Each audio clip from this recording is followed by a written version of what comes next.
Pak Ketut wau pas Mars Subbanul Waton, beliau ikut mengangkat tangannya dan dikepal. Walaupun beliau ketut sama, walaupun beliau agamanya Hindu, cuman begitu Mars Subbanul Waton beliau ikut mengepalkan tangan. Berarti beliau termasuk warga NU cabang Hindu.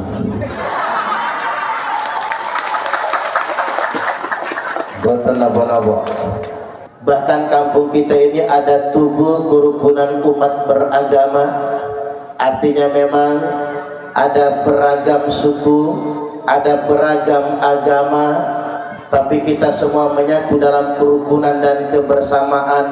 Inilah sejatinya Bhinneka Tunggal Ika, berbeda-beda tapi kita tetap satu jua.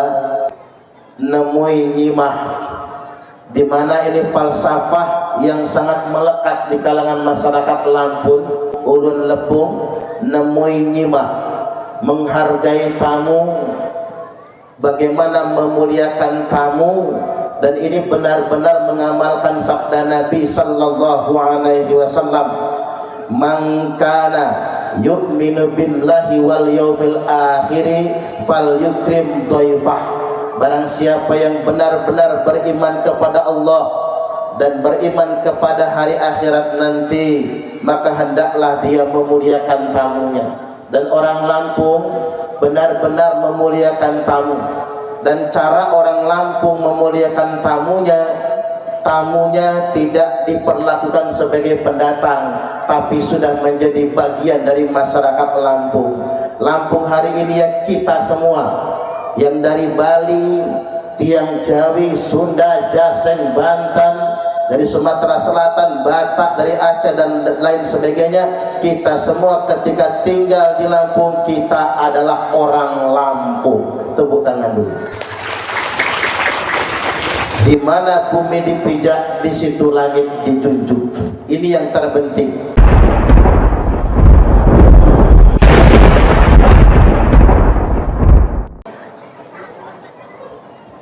Yang terhormat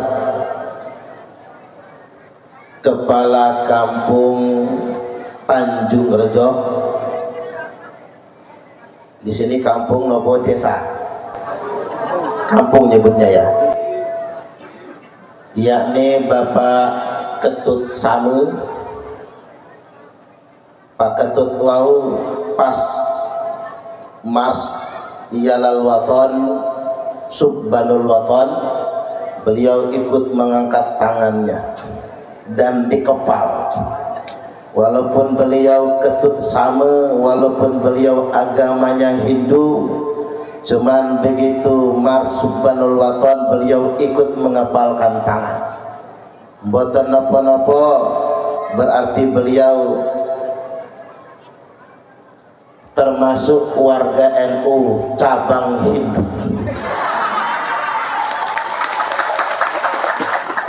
Boten napa-napa.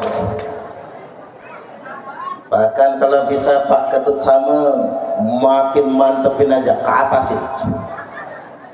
Karena Mars Subbanul Waton itu bukan syair keagamaan, tapi syair perjuangan, yang tentunya ini diterima oleh seluruh umat beragama, bahkan segenap warga bangsa Indonesia.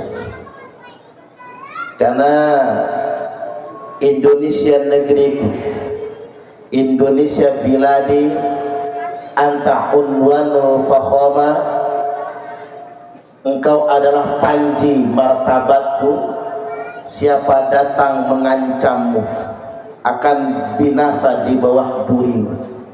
Artinya ini lagu kita bersama. Selanjutnya yang saya hormati anggota DPRD Kabupaten Waikanan, Bapak Ipan. Walaupun pemilu masih tangeh, Belanda masih jauh, pemilu masih 2029, tapi Pak Ipan selalu hadir bersama masyarakat. Yang seperti Pak Ipan inilah yang harus kita pilih. Umumnya anggota dewan itu akrab berkunjung ke masyarakat wayahe menjelang pemilihan, ya Pak ya. Kalau wayah menjelang pemilihan, kaca mobil dibuka, ramahnya luar biasa, cengar-cengir sampai gusi kelihatan. Tapi kalau sudah selesai pemilihan, lupa sama masyarakat. Tapi tidak demikian bagi Pak Ipan. Belanda masih jauh, beliau senantiasa hadir bersama masyarakat. Karena kalau guyonannya begini, waktu belum jadi anggota dewan ngamalnya ayat kursi, sudah dapat kursi ayatnya hilang, tinggal kursinya. Apa bedanya pilkada sama pilkabe katanya? Kalau pilkabe lupa jadi, tapi kalau pilkada jadi lupa. Kita dihadapkan dengan fenomena sedemikian rupa. Saya ingin bapak-bapak, ibu-ibu menentukan pilihan itu berdasarkan kriteria yang tepat. Untuk kita orang kampung ini nggak muluk-muluk. Kita ingin betul memilih wakil rakyat itu yang betul-betul merepresentasikan rakyat, ya Pak ya. Hadir bersama rakyat, mendengarkan aspirasi rakyat. Kalau tidak pernah hadir bersama rakyat, bagaimana ingin menyerap aspirasi masyarakat? Karena Pak Ipan adalah wakil kita, beliau memang mesti sering-sering kumpul bersama kita. Karena ibu-ibu ini sudah kejebak NPWP, nomor biro wani biro. Ibu-ibu kalau di Bandar Lampung dikasih suaminya uang belanja 100.000 sehari masih monyong, kurang, gak cukup, apa-apa serba mahal.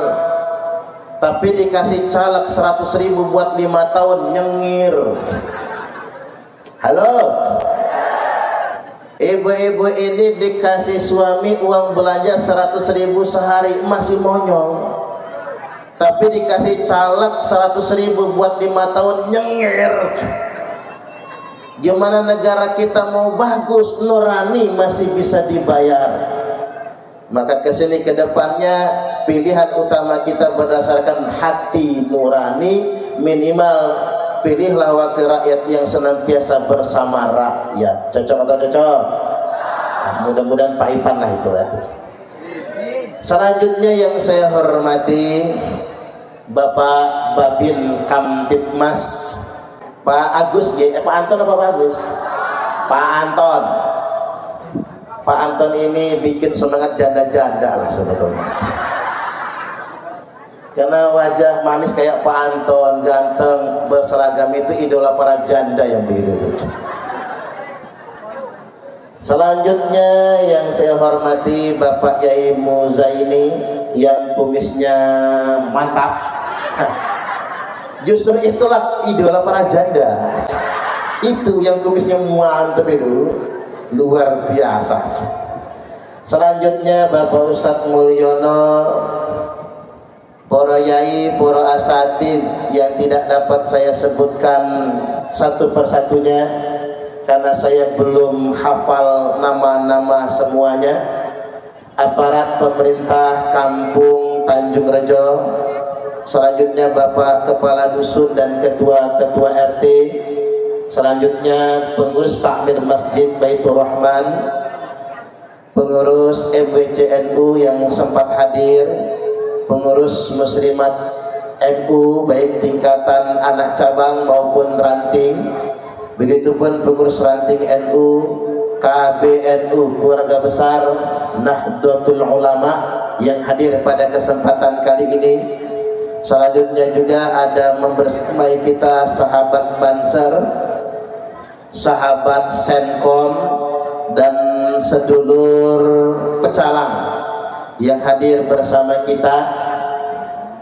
Bahkan kampung kita ini ada tubuh kerukunan umat beragama, artinya memang ada beragam suku, ada beragam agama, tapi kita semua menyatu dalam kerukunan dan kebersamaan. Inilah sejatinya Bhinneka Tunggal Ika, berbeda-beda tapi kita tetap satu jua. Kita saling menguatkan satu sama lainnya, rawe-rawe rantas, malang-malang tuntas, ringan sama dijinjing, berat sama dipikul, duduk sama rendah, berdiri tanpa raja. Kita semua sama, saling membantu, bergotong royong, dan saling menghargai satu sama lainnya. Mudah-mudahan kampung Tanjung Rojo semakin berkah dan jaya. Allahumma amin, amin ya rabbal alamin.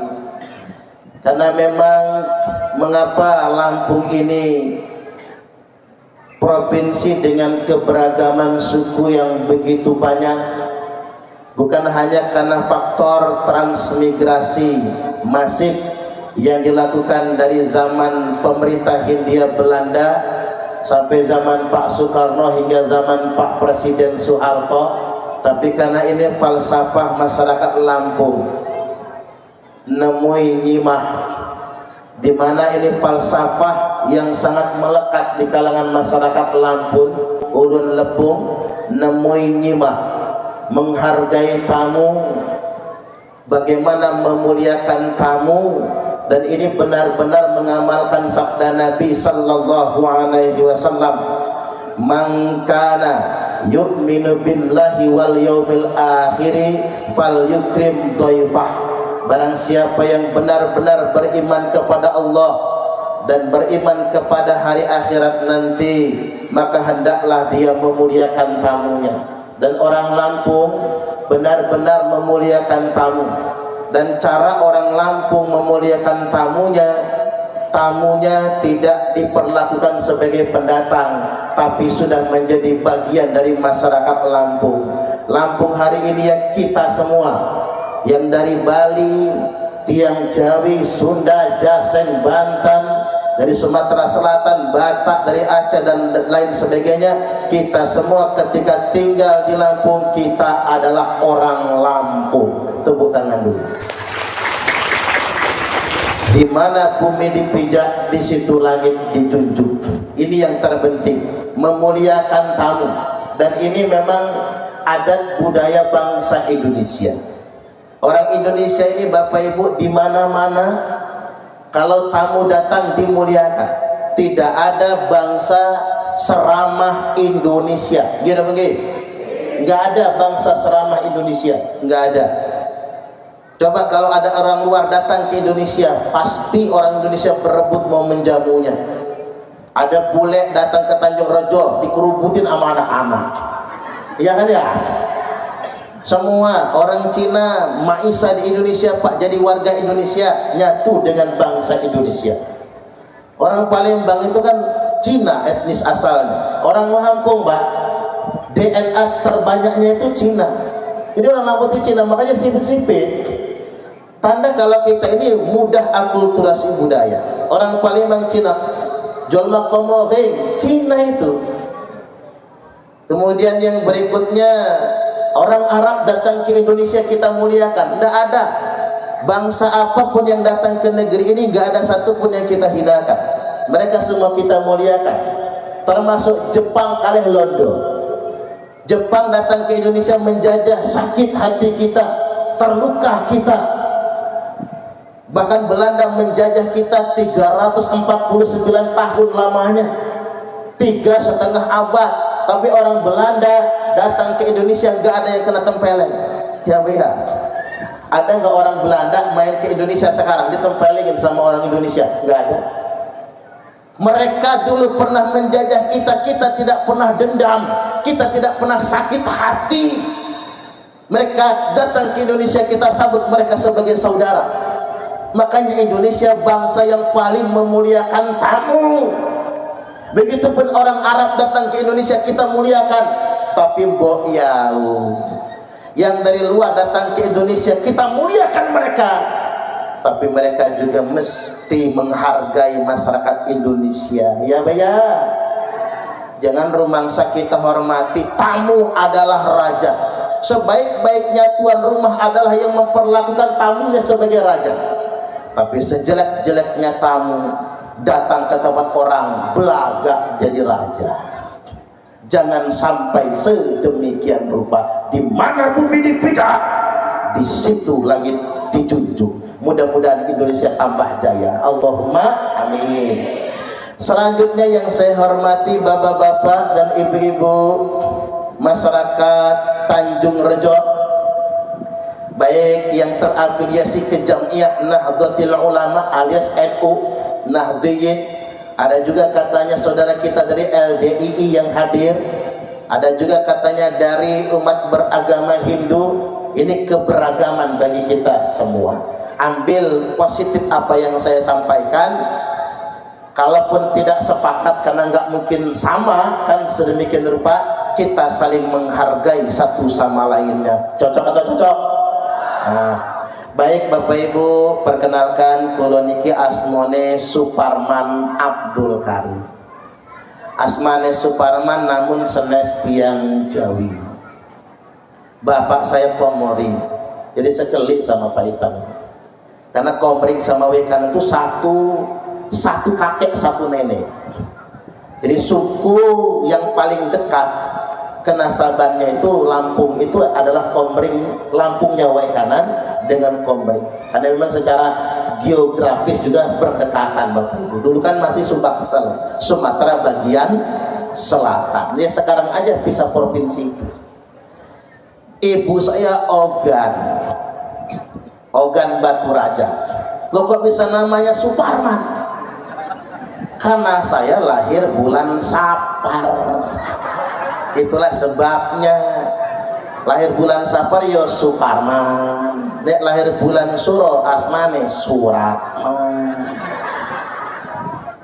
nek pon poniman, nek wage wagiman, paing paiman, legi legiman, legiman sama legium ya. Sakjane Bapak Ibu, orang Lampung, orang Sumatera itu kalau lahir bulan Sapar namanya kudu Saparudin. Rata-rata orang Lampung kan Saparudin karena lahir bulan Sapar. Tapi begitu saya mau dikasih nama Saparudin di kampung saya ketangkep maling ayam. Nggak enak Pak tapakulan sama tukang maling ayam. Waktu itu maka nggak jadi namanya Saparudin, dikasih nama Suparman, malah keren.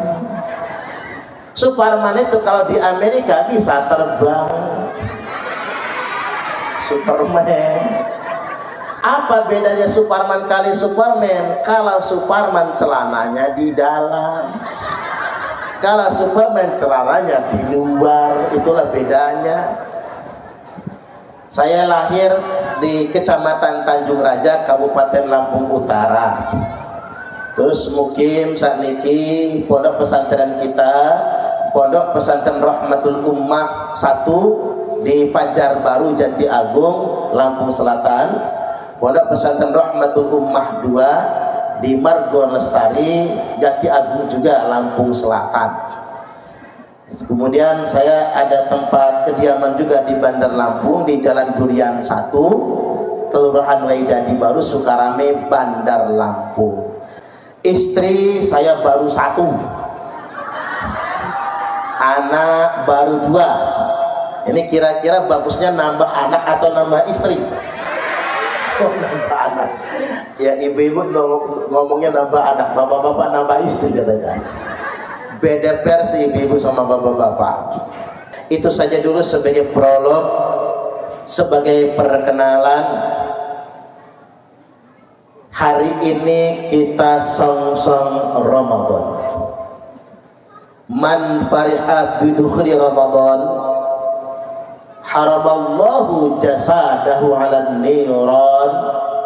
Barang siapa yang bergembira, man fariha, barang siapa yang senang menyambut masuknya bulan suci Ramadan, maka diharamkan jasadnya dari api neraka. Bu, Pak, sama Ramadan seneng ge, maka jenengan masuk surga semua. Karena haram masuk neraka. Kalau haram masuk neraka, otomatis masuk surga. Kan enak kan? Jadi umat Nabi dijamin masuk surga. Senang sama Ramadan, gembira sama Ramadan, masuk surga. Kalau kita biasa baca Barzanji, orang Islam itu kan masuk surganya 3 rombongan. Rombongan pertama masuk surganya bighairi hisab, tanpa hisab. Semoga kita termasuk di antaranya. Allahumma amin. Sepertiga umat Islam ini masuk surga tanpa hisab. Sepertiga yang berikutnya bil hisabi wal mizan, masuk surganya setelah dihisab dan ditimbang. Ya ujung-ujungnya ya masuk surga juga tanpa neraka. Mudah-mudahan kita masih termasuk juga. Allahumma amin. Sepertiga sisanya, ini sisanya nih, sepertiga sisanya ini yang banyak dosa, lebih banyak dosa daripada pahala. Saya tanya jenengan ini banyak dosanya enggak? Banyak dosa, Bu? Banyak aja kok, banyak banget? Kayaknya banyak banget, apalagi yang gemuk-gemuk ya. Kayak ibu-ibu yang di depan. Banyak betul dosanya. Tapi yang kurus jangan bangga dulu. Jangan-jangan sengkuru lebih banyak lagi dosanya. Kurus bukan karena kurang makan, tapi keberatan dosa. Akhirnya cungkring badannya. Nah, kita yang banyak dosa nggak bisa masuk surga tanpa hisab. Tidak bisa masuk surga juga otomatis setelah hisab dan mizan. Kita yang banyak dosa nanti akan masuk surga setelah diberi syafaat dari Kanjeng Nabi. Maka likulli nabiyyin da'watun mustajabah. Tiap-tiap nabi punya doa yang pasti dikabulkan. Fata'ajjala kullu nabiyyin da'watahu. Nabi-nabi itu rata-rata menyegerakan doanya, kecuali saya, kata Nabi, wa inni ikhtabatu da'wati, khusus saya menabung doaku. Halo Pak, Bu, dengerin nih, Nabi doa-doa yang dikabulkan gak jadi minta. Jibril datang, Muhammad doamu sekarang akan dikabulkan oleh Allah. Saya nggak jadi minta, kata Nabi. Lo ngajak kenapa, kata sahabat? Semua doa yang pasti dikabulkan itu aku tabungkan. Wa inni ikhtabatu da'wati syafa'atan li ummati yaumal qiyamah. Aku tukar menjadi syafaat untuk umatku pada hari kiamat nanti, yang dengan syafaat itu umatku bakal masuk surga semua.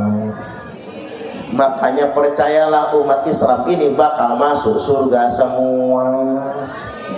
Setuju atau setuju?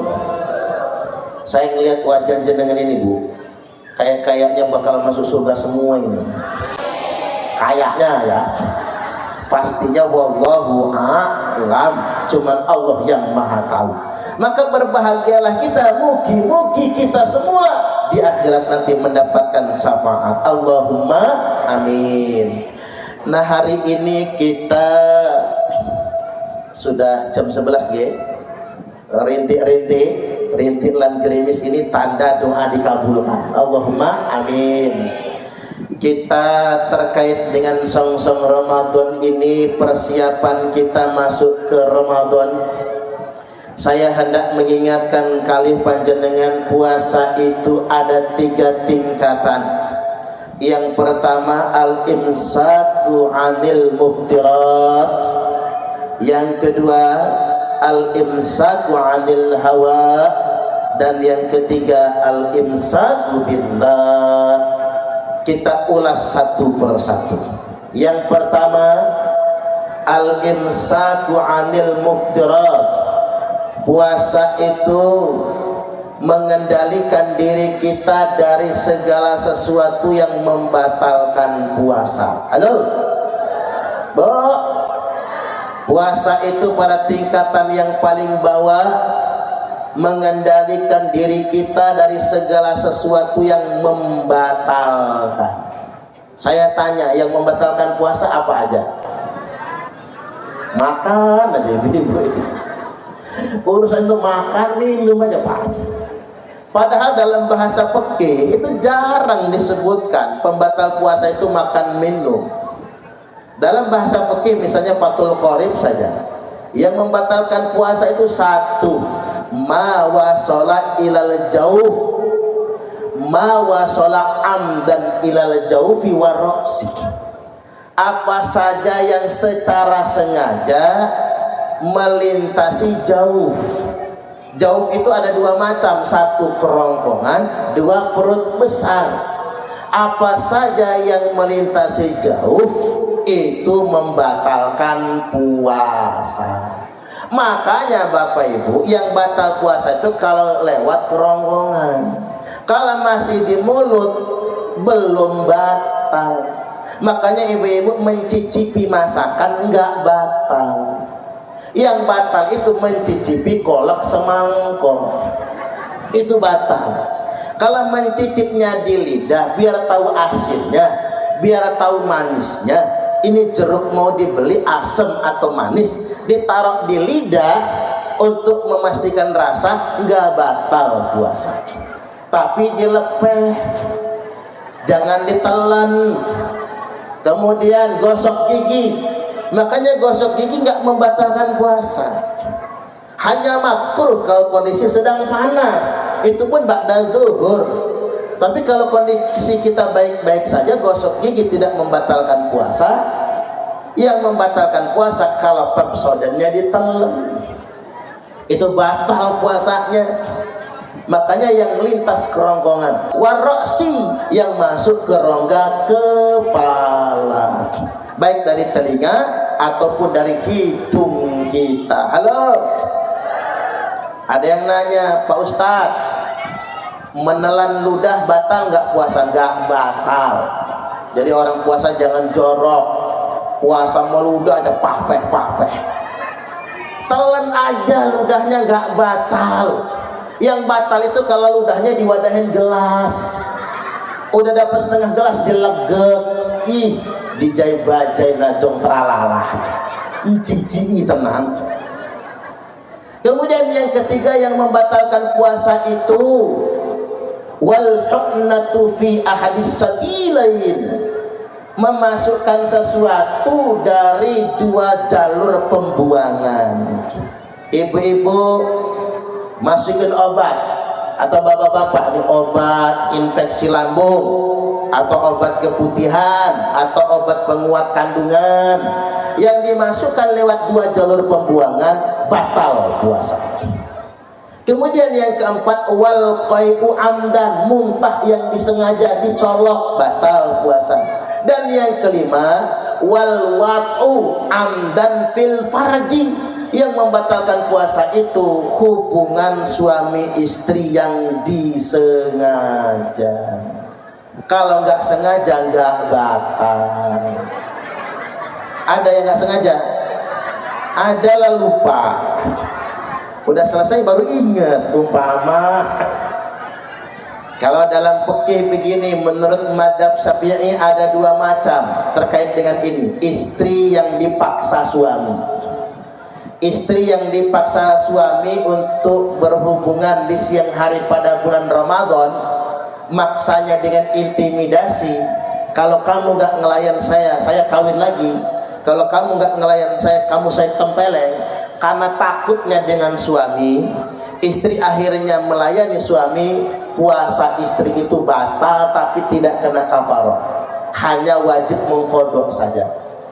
Tapi kalau istrinya itu diikat, lagi tidur siang diikat tangan, diikat kaki, diperkosa, yang nggak bisa Pak perempuan melawan tenaga suaminya, diperkosa secara paksa, alias ruda paksa, maka puasa istrinya nggak batal, tidak wajib kodok, tidak bayar kafarat. Yang dosa cuma suaminya tok, tanggung akibatnya dia. Selanjutnya wal inzalu am mubasyarah, yang membatalkan puasa itu terjadi inzal karena bermesraan keluar mani. Ini nggak usah panjang-panjang menjelaskan, banyak anak-anak ya, itu batal juga puasanya. Selanjutnya wal haid, yang ketujuh datangnya darah haid, wan nifas karena nifas, waridah karena murtad, wal junun karena edian. Makanya ada yang tanya, Pak Yai, gimana caranya biar masuk surganya gratis, nggak perlu sholat, nggak perlu puasa, nggak perlu bayar zakat? Gampang, minta edian. Karena orang gila gugur semua kewajiban, kriminal tidak dipenjara, di akhirat tidak masuk neraka kalau minta edian sekalian. Ini tingkatan puasa yang pertama. Puasa itu al-insaku anil muftirat, mengendalikan diri kita dari segala sesuatu yang membatalkan. Namun hari ini Bapak Ibu, kita ini mesti naik kelas. Halo Bu, itu bagi kue apa nasi sih Bu? Kue, makan Bu. Ini kalau pengajian nggak ada makan itu gak enak ya. Moga silakan sambil makan, sambil udut boleh Pak, udut boleh. Karena kalau kata NU rokok makruh, kalau kata Muhammadiyah rokok haram, kalau kata tetangga saya rokok sunnah, susah nahan. Saya ini selingan dikit terkait babu rokok. Terkait dengan bab rokok ini Bapak Ibu, katanya orang yang ngerokok itu relatif lebih pendek umur, lebih cepat mati daripada yang nggak ngerokok. Tapi ternyata kebalik Pak, malah yang cepat mati yang nggak ngudut ternyata ya. Yang ngudut-ngudut itu malah panjang umur loh Pak, malah panjang umur. Mengapa begini Bapak Ibu? Alasannya ilmiah Pak. Orang yang merokok itu melatih pernapasan perut. Jadi ketika bapak-bapak ngisep rokok yang mati, usahakan asapnya jangan keluar lagi. Orang kalau ngudut asapnya masih mabur-mabur, cemen. Jangan keluar lagi. Jangan sampai ada yang keluar lagi. Itu pernapasan perut. Maka pernapasan perut secara rutin Bapak Ibu ini relaksasi Pak. Makanya orang yang menggunakan pernapasan perut tidak mudah stres. Makanya perokok jarang bunuh diri. Rata-rata yang bunuh diri yang nggak ngudut.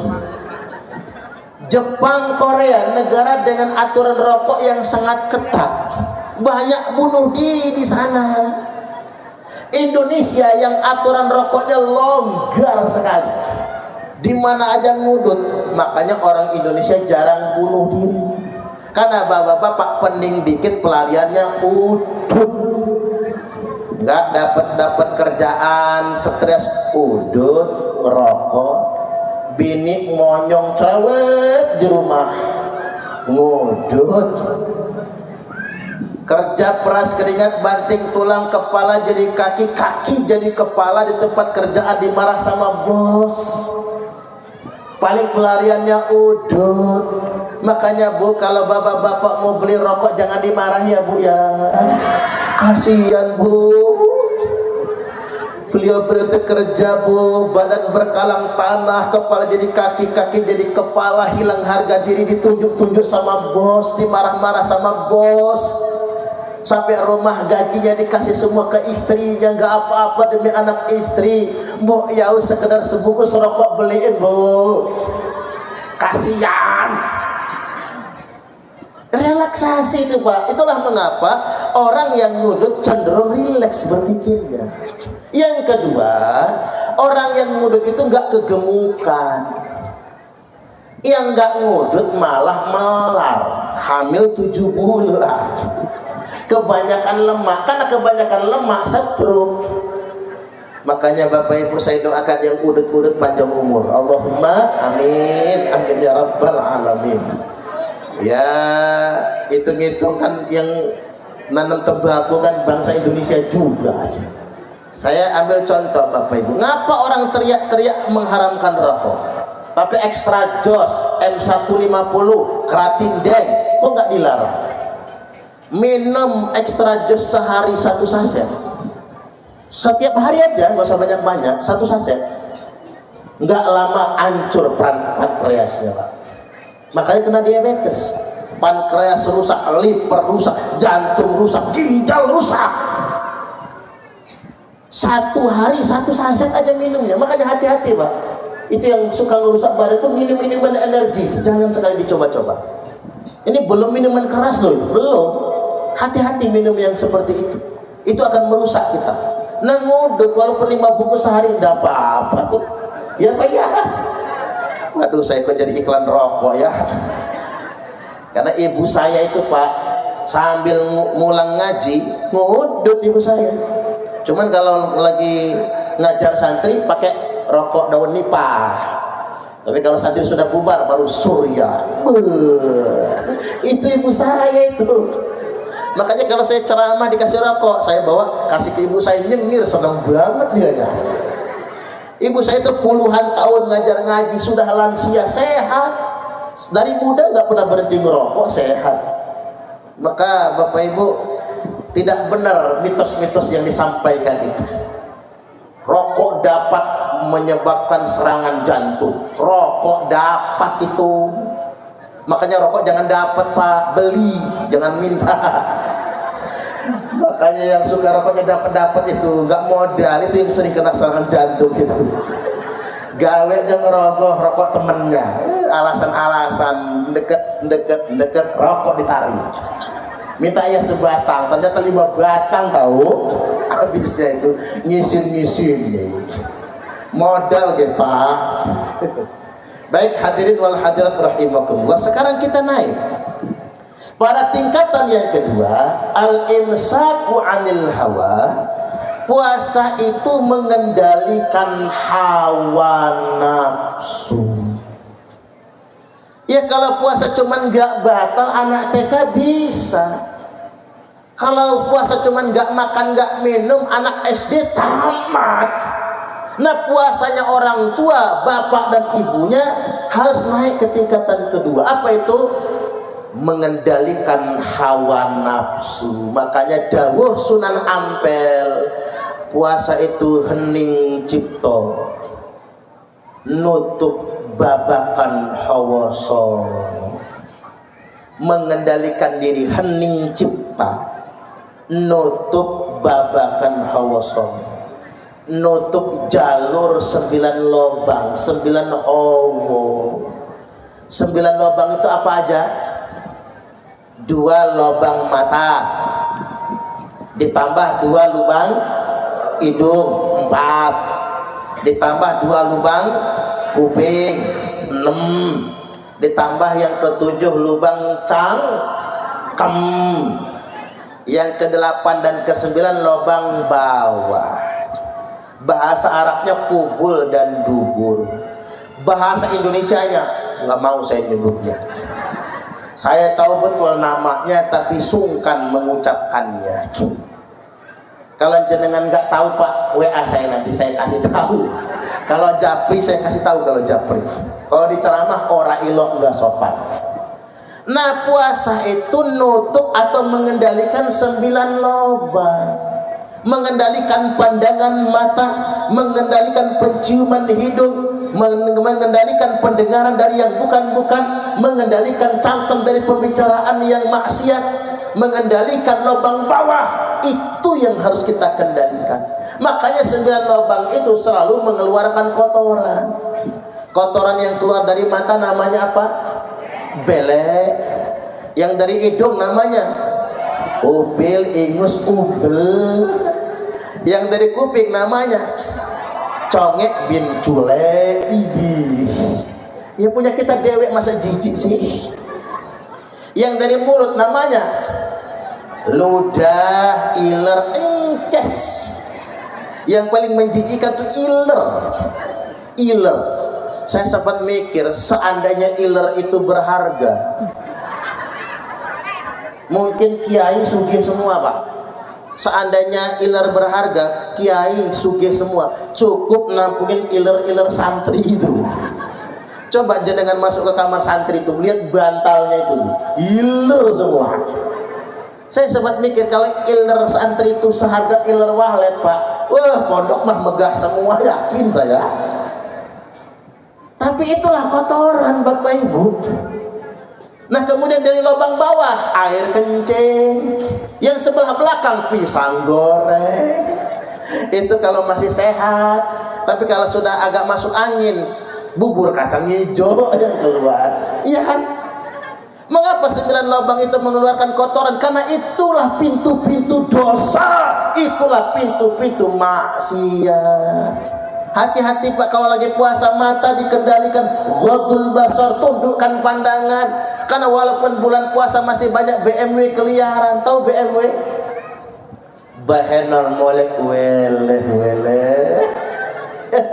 Bapak-bapak, saya ingin kasih tahu apa bedanya laki-laki dan perempuan. Kalau perempuan itu berubah-ubah, kalau laki-laki tidak pernah berubah. Laki-laki konsisten, perempuan labil, berubah-ubah. Saya ambil contoh, perempuan kalau umur masih 20 selawe, yang dilihat dari laki-laki itu yang tampan. Umur 17 sampai selawe, yang tampan. Makanya anak jenengan bu yang masih ABG, koleksi foto di kamarnya siapa? Lee Min Ho. Enggak mungkin foto Lek Minto, enggak mungkin. Itu Lee Min Ho. Tengku Feral, Tengku Rasa, Feral Bramastya, Rizky Bilar, yang ganteng-ganteng. Kemudian kalau umur 25-30 perempuan berubah. Yang diharapkan dari laki-laki, dari suaminya bukan tampan, tapi mapan. Apa kata orang itu? Ada uang abang disayang, enggak ada uang abang ditendang. Cinta tak mengenal warna kulit, tapi cinta mengenal warna duit. Dengerin tuh pak, dengerin tuh pak. Walaupun bapak-bapak palanya peyang, mukanya bopeng, yang penting duitnya bro. Nggak kelihatan peyang sama bopengnya. Perempuan berubah, yang dicari mapan. Tapi kalau umur sudah 40 tahun, perempuan labil, berubah lagi. Yang diharapkan dari suaminya bukan mapan, tapi kalau bisa punya suami yang ada jabatan, ya minimal Pak Kades lah, kepala kampung. Atau setidak-tidaknya ketua RT. Acara lingkungan yang kami hormati Bapak Ketua RT. Kata istrinya, laki gua itu, laki saya itu, ada jabatan, prestis kata orang sekarang. Apa perempuan puas tapi di situ? Berubah lagi. Begitu umur 50 tahun, yang diharapkan dari suaminya bukan jabatan, tapi yang diharapkan dari suaminya kesetiaan. Jenengan bu kalau sudah umur 50 tahun udah pada melar, bahkan sudah menopause, gak guna tampan, gak guna mapan, gak guna jabatan, yang penting kesetiaan. Repot punya laki yang kanji ya bu ya, makan hati. Apa perempuan puas tapi di situ? Berubah lagi. Begitu umur 60, perempuan berubah. Yang diharapkan dari suaminya bukan lagi kesetiaan, tapi kesehatan. Repot ngurus laki, stroke bengek. Udah stroke bengek cerewet. Istri telat ngambil anduk marah. Istri telat bikin teh, bikin kopi, marah.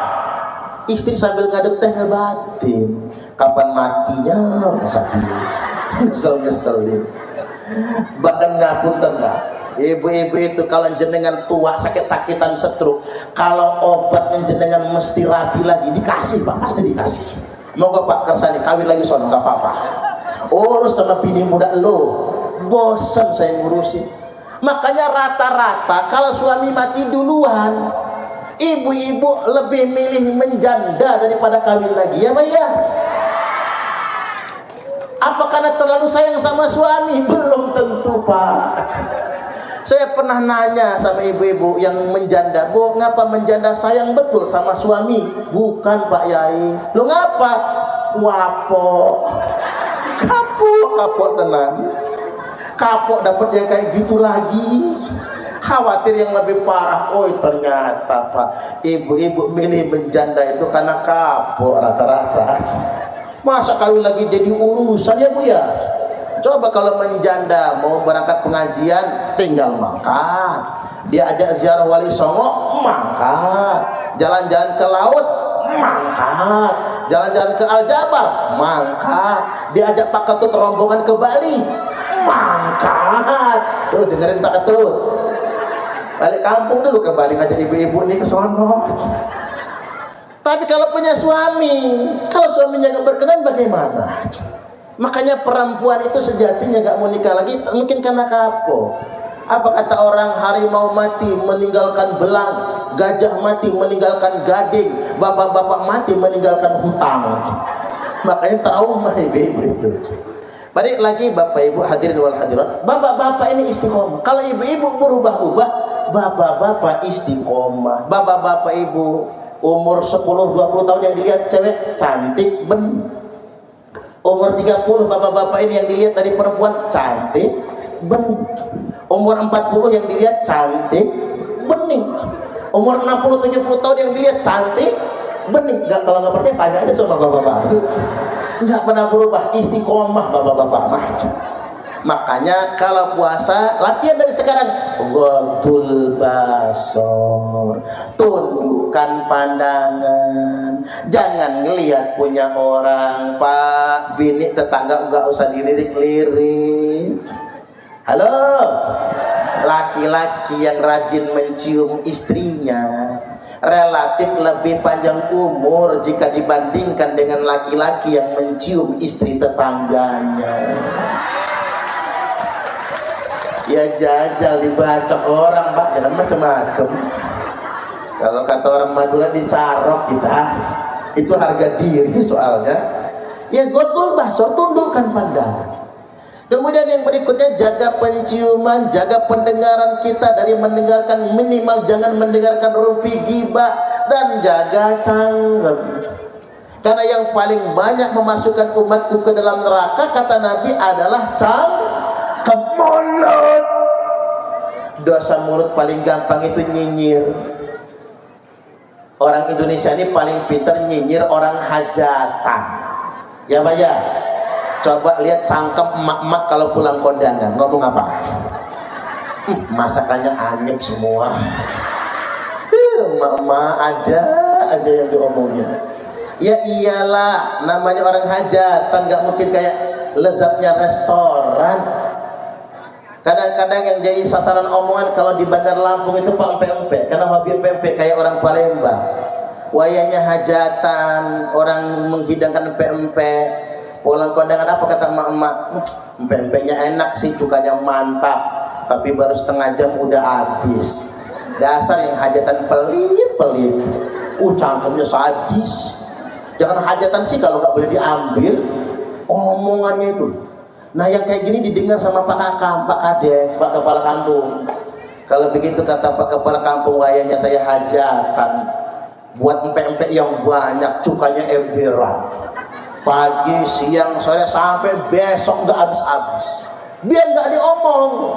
Tapi apa kata emak-emak? Ya sih, empe-empenya banyak, cukanya emberan, cuman nggak ada rasa. Cuman kecap campur air, lebih sadis omongnya. Akhirnya Pak Dewan, rumangsa Dewan, masa Dewan empe-empenya asal-asalan. Ada Pak Dewan mesen ke Palembang langsung, nggak terlalu mahal tapi rasanya orisinil, nikmat, lezat. Dari pagi, siang sampai sore nggak habis-habis. Apa nggak diomong? Masih. Apa kata emak-emak? Ya empe-empenya enak, cukanya mantep, nggak habis-habis, banyak. Tapi saya nunggu nih pondokannya itu, matanya mendelik aja. kayak nggak ikhlas kalau diambil. Woi emak-emak nih, itu bukan mendelik bu, emang belok dari sononya. Sengaja yang hajatan nyari yang matanya belok. Tapi semua diomong nih dosa nyinyir. Banyak orang masuk neraka itu gara-gara nyinyir. Di atas nyinyir namanya gibah alias gosip. Tahu gosip? Digosok makin sek. Ibu-ibu suka ngegosip? Suka sih enggak, cuman hobi. Kalau sudah ngegosip, serunya bukan main. Ngapalah ibu-ibu tuh kalau lagi ngegosip ya, ekspresinya kena banget. Mulutnya tuh sampai keriting gitu loh. Gimana sih bu mulutnya sampai gitu ya? Kok iso mulutnya? Kok bisa ya? Matanya nanti mendelik. Dan katanya bu, makin pelan suaranya, makin valid informasinya. Makin pelan suaranya, makin akurat beritanya. Kok kena banget? Ada ibu-ibu yang tanya sama saya, Pak Yai, saya ini hobi betul ngerumpi. Saking hobinya kalau seminggu aja nggak ngerumpi demam saya. Kira-kira apa sih obatnya biar berhenti ngerumpi? Gampang, ini udur syar'i. Kalau ngerumpi sehat, nggak ngerumpi malah sakit. Maka monggo kersani. Yang kayak gitu tuh silahkan. Lagi ngempet pengen ngerumpi daripada sakit, monggo ngerumpi sepuas-puasnya, ngegosip sepuas-puasnya, tapi jangan ngajak kawan. Ngerumpi nekiambaan alias dewean lan sorangan.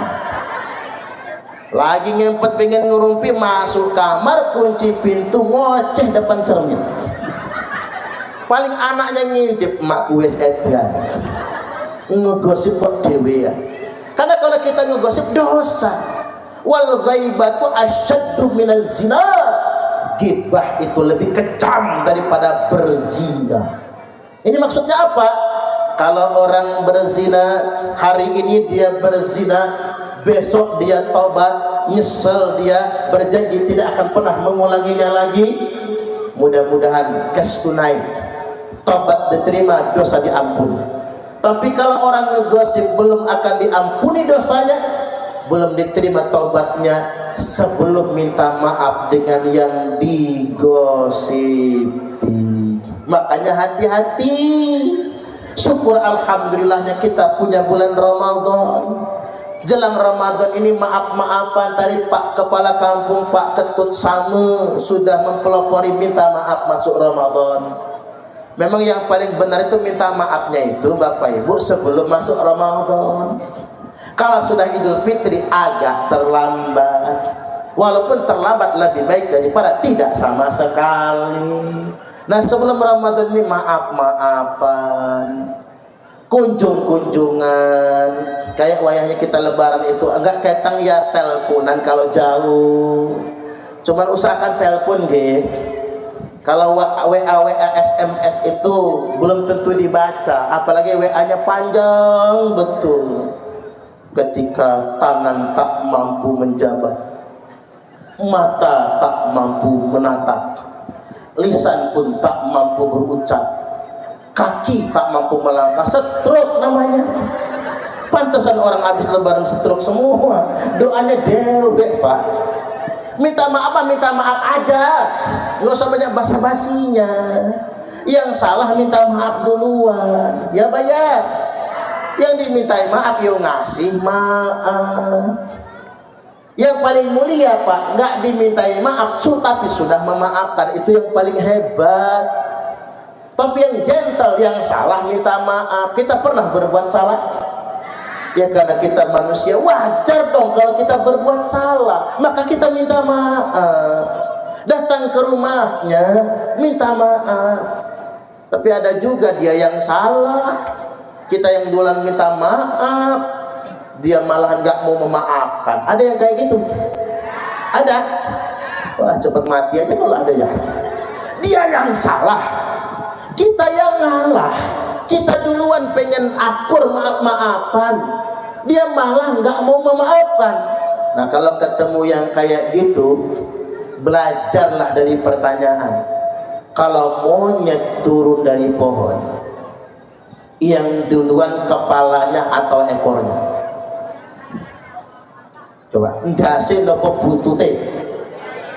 Monyet turun dari pohon, yang duluan palanya atau ekornya? Ndasin nopo buntute? Yang jawab kepala salah, yang jawab ekor juga salah. Lo yang benar, namanya tebak-tebakan cak lontong, ya salah semua.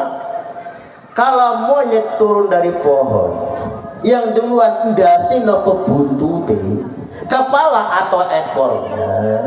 Jawaban yang benar EGP.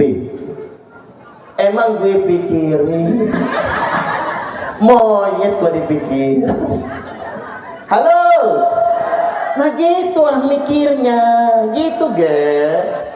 Kita sudah nyodorin tangan, dia tarik tangan, kan begitu. Kita tegur assalamualaikum, pura-pura budek dia. Kita datang ke rumahnya, dia banting pintu. Ketemu di tempat pengajian, duduk dekatan dia malah minggir melipir. Papasan di jalan, dia minggir-minggir melipir masuk sirik. Ya salah dia dewek. Ketemu yang kayak gitu mah bukan tanggung jawab kita, ya Pak. Ya Bu ya, jangan lebay. Pulang ke rumah nangis, sakit hati mama Pak. Lu ngapa Mak? Hanya gara-gara nggak ditegur tetangga. Nggak perlu diambil hati, jangan baperan. Serahkan kepada Allah. Tugas kita cuma minta maaf. Dia nggak mau, urusan dia dengan Gusti Allah. Cocok atau cocok? Nah, gitu dong. Tapi kalau bapak-bapak yang jahat sama istri, ya wajib minta maaf sampai dimaafkan. Bapak-bapak ini baik semua, Bu. Baik. Hebat ibu-ibu pintar menutup aib suaminya. Pak, akmalul mu'minina imanan ahsanuhum khuluqa. Orang mukmin yang paling sempurna imannya adalah yang paling baik akhlaknya. Ngapunten nih. Orang mukmin yang paling baik imannya bukan yang gabung di LDII, bukan yang gabung di NU, bukan yang gabung di Muhammadiyah. Halo. Bukan karena dia sukunya Lampung, bukan karena sukunya Bali, bukan karena sukunya Jawi, bukan karena dia Sunda, bukan karena warna kulitnya hitam atau putih, kuning atau coklat. Tapi orang mukmin yang paling sempurna imannya ahsanuhum khuluqa, adalah yang paling baik akhlaknya. Jadi jangan mentang-mentang NU, oh anak saya NU, udah pasti bagus, belum tentu akhlaknya. Orang dilihat itu pada akhlaknya, Bapak Ibu. Wa khiyarukum khiyarukum linisaihim khuluqa. Dan laki-laki yang terbaik adalah yang paling baik memperlakukan istrinya. Bu, kalau ibu-ibu pengen tahu mana laki-laki terbaik, yang paling baik sama bininya. Mama merikirin, mama. Di Tanjung Raja jangan lagi pakai mama ya, mama pokoknya dari sekarang. Enten nopo papa? Mama tasik membersihkan teletong papa. Sabar gih papa. Iya mama. Selesai lenggah mama. Bapak-bapak rogoh kantong kanan agak seret nih Pak. Banting duit 15 juta. Cereger. Ini duit apa papa? Ini uang belanja mama. Gue tunggu beras, bayar listrik, tuku terasi, berambang, ongkos anak sekolah, seriah anak mondok, cicilan motor, cicilan kulkas, cicilan seragam muslimah. Kira-kira cukup mama? Ya turah malah papa. Yonek turah simpen kalih mama. Alhamdulillah seneng istri Pak. Begitu bini ngekep duit 15 juta mau disimpan, nanti dulu mama, masih ada yang kurang. Rogoh lagi kantong kiri, banting lagi duit 15 juta. Jelegar. Ini apa lagi papa? Ini bonus untuk mama. Capek mama masak ngerumat anak, tiap malam melumah mama. 15 juta 15 juta uang belanja, 15 juta bonusnya 30 juta. Mau nggak Bu? Ngimpi nganti judut langit lah Bu. Ya saya tahu lah Pak, ibu-ibu ini kalau dilihat dari rai-rainya ini wanita qanaah semua lah ya Bu ya, nerimo semua lah ibu-ibu nih. Cuman begini Pak, PR buat panjenengan Pak, perempuan paling sebel sama laki-laki yang pelit, ngasihnya cuman dikit, itu pun diungkit-ungkit. Ada nggak zaman sekarang Bu? Yang mana orangnya? Yang mana? Di duduk sebelah mana ya? Kalau di sini orangnya. Itu paling sebel itu. Ya berapapun dikasih orang Indonesia memang sudah qanaah kok sedemikian rupa. Jadi balik ke akhlak. Jadi begini, suami berakhlak dengan istri, itulah orang beriman. Akhlak kita dengan orang terdekat kita, akhlak kita dengan lingkungan sekitar kita, itulah barometer orang baik Bapak Ibu. Tergantung adabnya, tergantung akhlaknya. Ini yang terpenting. Nah, yang berikutnya ciri orang baik itu, kalau senang melihat orang lain senang, ikut susah melihat orang lain susah, itu ciri orang baik. Ciri orang baik. Halo Bu, kalau panjenengan pengen tahu saya sudah baik atau belum, pasang cermin di kamar gede-gede, ngaca, tunjuklah ke diri kita. Mari kita bersihkan noda di dalam diri kita. Kalau kita senang melihat orang lain senang, ikut merasakan susah kalau orang lain sedang susah, itu pasti orang baik. Tapi kalau dibalik, senang melihat orang susah, senep melihat orang lain senang, orang susah dia senang, orang senang dia senep, itu bukan orang baik. Apalagi iri-irian, tetangga beli kulkas panas, tetangga beli ceret mencret, tetangga beli mobil menggigil, tetangga beli motor gemeter. Gak bisa begitu, itu belum baik. Orang baik itu mensyukuri yang ada pada dirinya. Orang lain ada kelebihan, dia ikut senang juga. Hati-hati, hidup ini penuh dengan persaingan. Alhaakumut takatsur hatta zurtumul maqabir. Saing-saingan telah melalaikan kalian semua sampai kalian dijejal ke dalam kubur. Saing-saingan, iri-irian. Ngapunten niki, tetangga iri kalih tetangga. Pak Dewan irinya kalih Pak Dewan juga. Pak Yai istri irinya sama Pak Yai juga. Ada kiai baca silsilahnya 10 Fatihah, ada kiai silsilah Fatihahnya 12 Fatihah. Ribut itu sakampung masalah silsilah Fatihah Bapak Ibu. Bidan karo bidan, dokter karo dokter, yang mampu pondok sama yang mampu pondok, begitu. Itu penyakit manusia. Makanya kita harus berjuang menghilangkan hasad pada diri kita.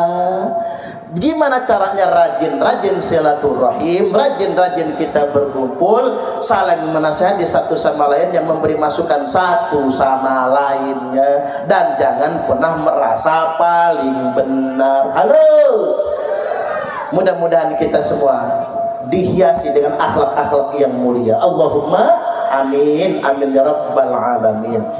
Jadi tingkatan yang kedua, sedikit lagi ya. Tingkatan yang kedua tadi al-imsaku anil hawa.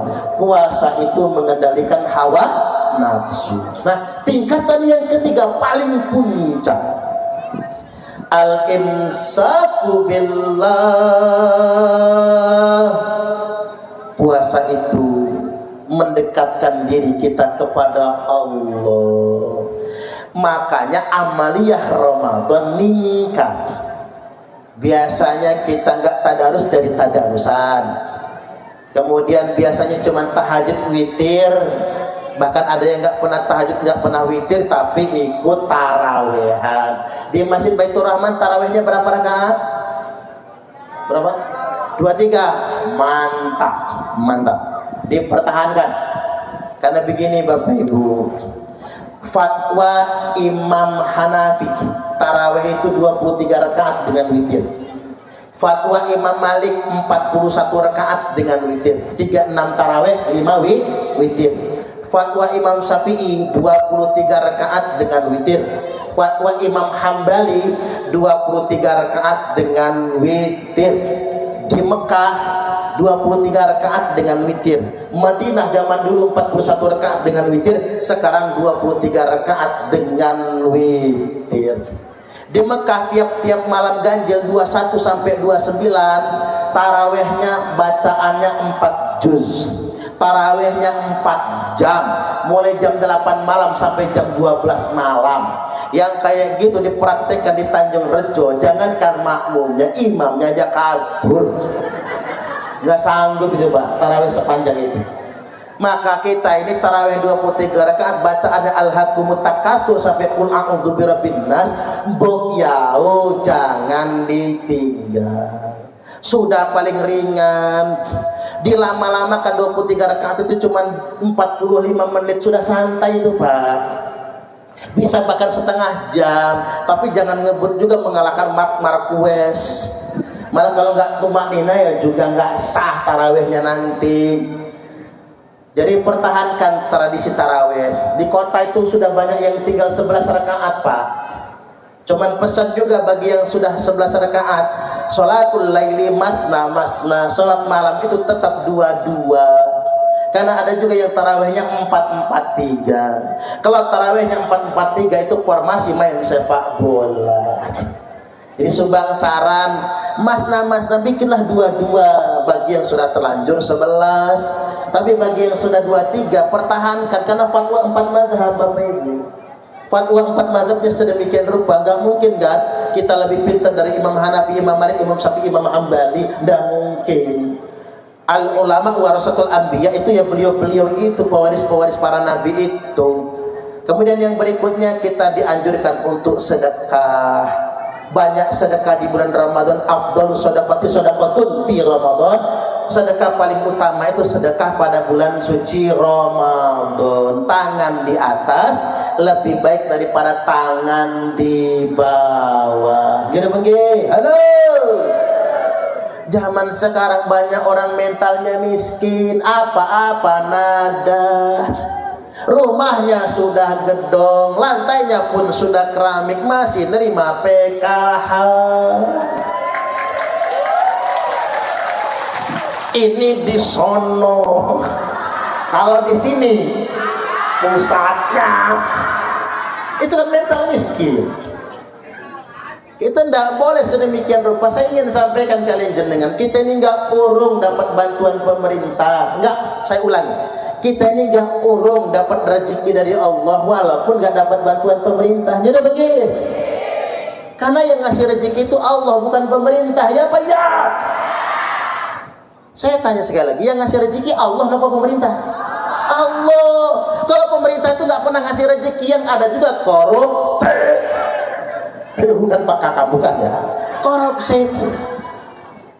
Gimana sekarang ini Pak, Indonesia ini negara kaya, gemah ripah roh jinawi, toto tentrem kertor raharjo, murah sandang murah pangan, ijo royo royo, tongkat kayu dan batu jadi tanaman, bukan lautan tapi kolam susu.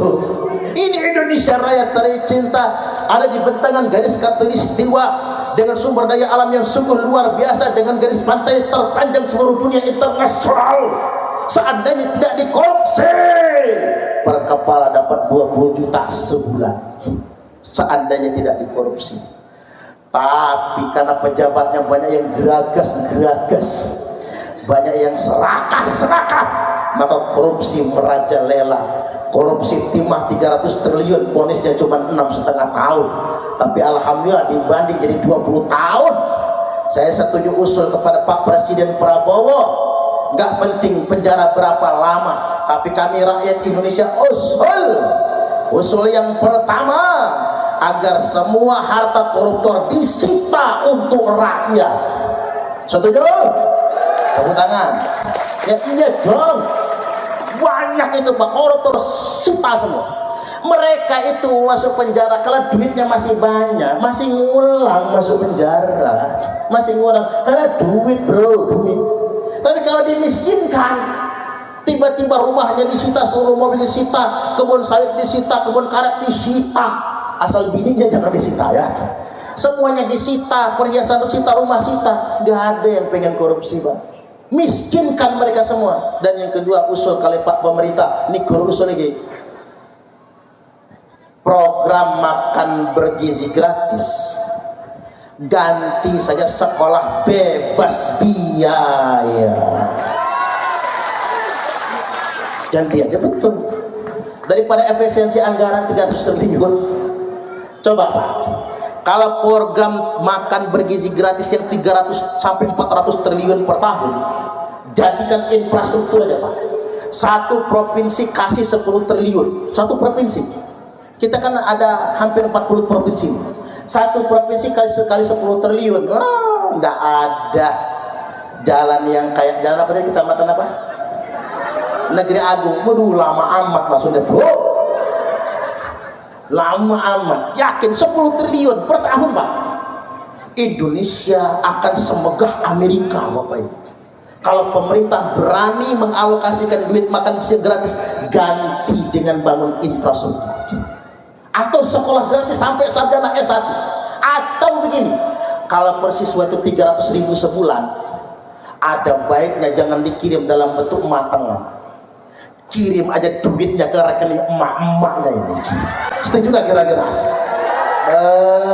Ibu-ibu yang punya anak 4, sekolah kali 300.000, 1.200.000, cair. Deres karetnya agak males kayaknya ya. Asal jangan dikirim ke rekening bapak-bapak, jadi udut ya Bu, ke rekening ibu-ibu. Kadang-kadang ngapunten ge, suara rakyat di bawah ini walaupun belum tentu sampai istana negara Pak, kadang-kadang presiden juga harus mendengarkan suara rakyat, agar kita semua, agar pemerintah juga bisa mengakomodir kepentingan aspirasi rakyat. Ini ada salawat ge. Oh nanti ada salawat. Sebelum saya lanjutin ge, ini ada salawat. Yang mimpin sholat biar tim hadroh aja ya, yang suaranya lebih mantap, break sejenak. Ini sholawat ini sekalian sumbangan kan? Nah, sekalian sumbangan taruh ini karena ada yang begini-begini agak mahal ini Bu. Jangan sampai habis ngaji kok masih ngutang gitu, ngisin-ngisin nih panitia pengajian.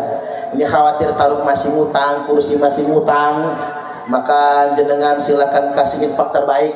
Infak terbaik, sedekah terbaik. Yang lupa bawa duit, nggak usah utang sama teman Bu, nanti lupa bayarnya jadi masalah ya. Yang lupa bawa duit nggak usah minjem teman, nggak apa-apa, cincin aja yang dilepas, nggak apa-apa. Ini buat ngaji, mudah-mudahan jenengan masuk surga semua, amin. Moga silakan dipimpin.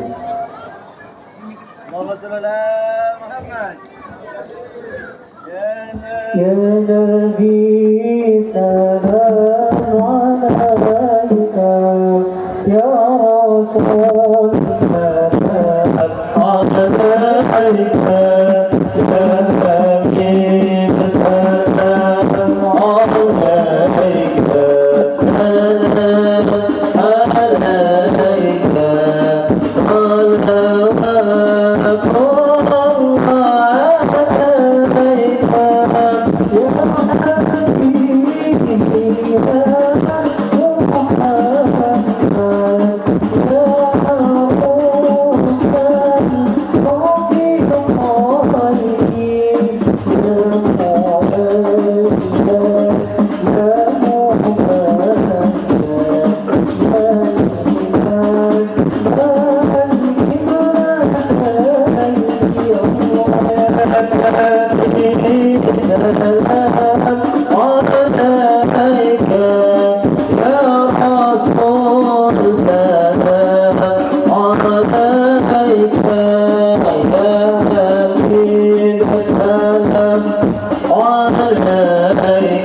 akhir saya tambahkan sedikit lagi, mengingatkan doa malaikat Jibril yang diaminkan oleh Nabi. Ba'da man adraka Ramadan falam yughfar lahu. Jauh dari rahmat Allah. Makna lainnya celaka. Orang yang berjumpa dengan bulan suci Ramadan sedangkan dosa-dosanya tidak diampuni.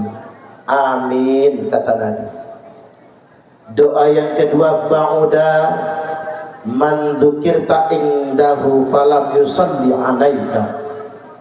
Jauh dari rahmat Allah atau celaka orang yang disebut namamu Muhammad di sisinya, falam yusalli 'alaika, dia enggan bersolawat kepadamu. Amin. Dan doa yang ketiga, ba'da man adraka walidayhi au ahadahuma, barang siapa yang membersamai kedua orang tuanya, dua-duanya atau salah satunya, dia tidak sempat memasukkan orang tuanya ke surga atau tidak berbakti kepada orang tua. Jelang Ramadan, Bapak Ibu, itulah mengapa kita ada tradisi nyadran, nyekar, karena orang tua yang sudah meninggal dunia kita ziarahi kuburnya, kita ucapkan salam. Emang dia ngedengar? Iya, dia lebih mendengar daripada kita, cuman gak bisa jawab. Ya kalau bisa jawab bahaya. Assalamualaikum mak, waalaikumsalam nak. Malah gak jadi ziarah kuburnya. Jadi Bapak Ibu, ziarahlah ke kubur.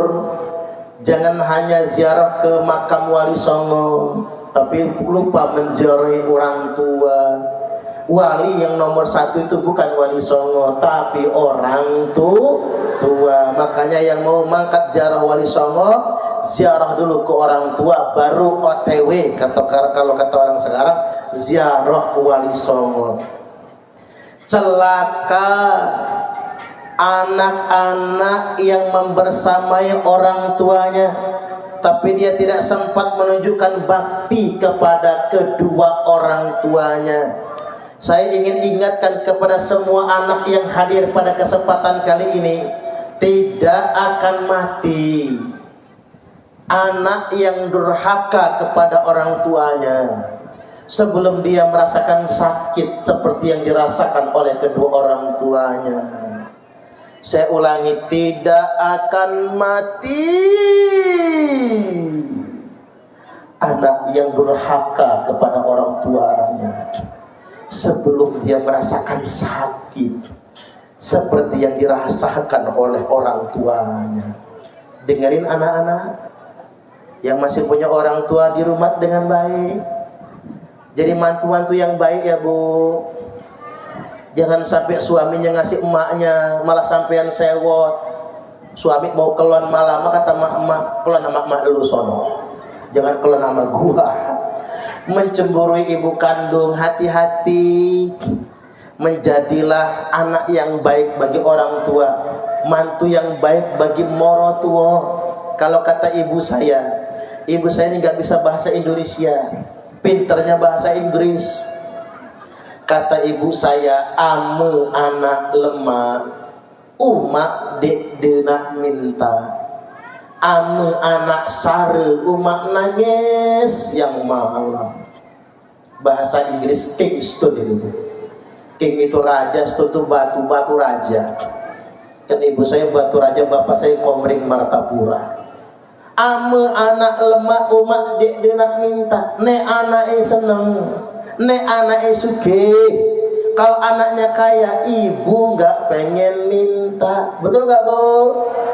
Tapi kalau dikasih ya mau. Tapi Bu ya jangan ditawari. Mak isi enek duit, mak isi nang. Cukup nggak mak? Cukup le. Nggak, mama ngomong aja, kira-kira mau dikirim nggak usah nak. Ini anak goblok. Ngasih orang tua mah gak usah ditanya. Kirim saja. Kirim saja. Makanya orang Lampung, Bapak Ibu, orang Waikanan, orang Komering, kalau punya istri jahat sama orang tua, kawin lagi, dia tanya Pak Ipan dulu. Benar, dicerai mah enggak, tapi kawin lagi dia. Dia ingin cari istri yang ngurus orang tua, yang bakti sama orang tua. Kan itu sebuah kewajiban. Tapi sebaliknya, ame anak sare, umak nangis siang malam. Kalau anak susah, siang malam ibu menangis. Tidak ada yang bisa mengalahkan ketulusan seorang ibu, ya Pak ya? Enggak ada. Wanita paling tulus itu ya seorang ibu itulah. Kata orang, gunung itu tinggi, tapi setinggi-tingginya gunung tetap ada puncaknya. Lautan itu luas sekali, tapi seluas-luasnya lautan tetap ada tepinya. Namun kasih ibu tidak akan pernah berpuncak. Kasih ibu tidak akan pernah bertepi. Kasih ibu kepada beta tak terhingga sepanjang masa. Hanya memberi, tak harap kembali, bagai sang surya menyinari dunia. Satu-satunya manusia yang hanya memberi dan tak pernah harap kembali. Pernahkah Anda melihat Tuhan tertawa? Dan pernahkah Anda melihat Tuhan tersenyum? Kalau Anda ingin melihat Tuhan tertawa dan tersenyum, buatlah kedua orang tuamu tertawa dan tersenyum. Maka sama saja engkau telah membuat Allah tertawa dan tersenyum. Ridallah fi ridal walidain, ridhonya Allah ada pada ridho kedua orang tua. Demikian dari saya, kurang lebihnya mohon maaf, dan kepada Allah Ta'ala mohon ampun. Wallahul muwaffiq ila aqwamit thariq. Wassalamualaikum warahmatullahi wabarakatuh.